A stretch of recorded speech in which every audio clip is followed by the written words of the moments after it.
रानीगंज के बल्लभपुर पेपर मिल के गेट के सामने आज श्रमिकों ने विरोध प्रदर्शन किया। उनका कहना है कि उनको अभी तक उनका बकाया वेतन नहीं मिला है।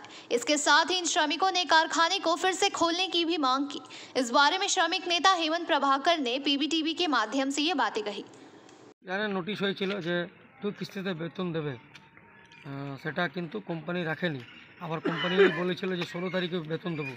স্বাভাবিক কারণে কালকে দেখার পর আজকে শ্রমিকরা সবাই এখানে আমরা কারখানা গেটে বেতন নিতে এসেছি। আমরা দেখছি কি না কোনো ম্যানেজার আছে, কেউ কিচ্ছু করেনি। প্রচুর শ্রমিক এখানে ছিলেন। এখানে আসার পর কাল জড়ো হয়ে আমরা আবার যখন ম্যানেজমেন্টের কাউকে পাইনি, তখন আমরা বল্লভপুর আইসিকে আমরা বললাম, রিকোয়েস্ট করলাম যে আপনি একটু কথা বলে দেখুন যে পেমেন্টের ব্যাপারে কোনো নোটিশ নেই, কারখানা চালুর ব্যাপারেও কোনো আলোচনা জানাচ্ছে না। সেই অনুযায়ী দুজন অফিসার এসেছিলেন, তারা এসেছিলেন, তাদেরও ফোন কিন্তু না ফিরোজ স্যার আর না কেউ তুলেছে।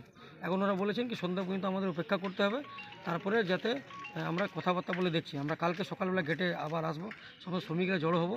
আমরা চাই যে কারখানা অবিলম্বে খুলুক। আর যা বেতন হচ্ছে যে ইতিমধ্যে শ্রমিকদের দেখেছেন যে ঠিকা শ্রমিকরা কেউ 4,000, 5,000, 3,000 টাকা পায়, তাদের পরিবার চলছে না, কেউ কোনো দায়িত্ব নিতে চাইছে না। এখন এই অবস্থা যদি পেমেন্ট না হয় তাহলে শ্রমিকদের তো অসুবিধার মুখে পড়তে হবে। তাই আমরা চাই যে বেতন ইমিডিয়েটলি হোক এবং কারখানা চালু। এই নিয়ে আজকে বিক্ষোভ হয়েছিল, সেই বিক্ষোভে আমরা সব শ্রমিকরা একসাথে মিলে কারখানা ওয়ার্কারে আমরা বিক্ষোভটা করেছিলাম। আমি হেমন্ত প্রভাকর, আমি পেপার মিল আরও প্ল্যান্টে কাজ করি।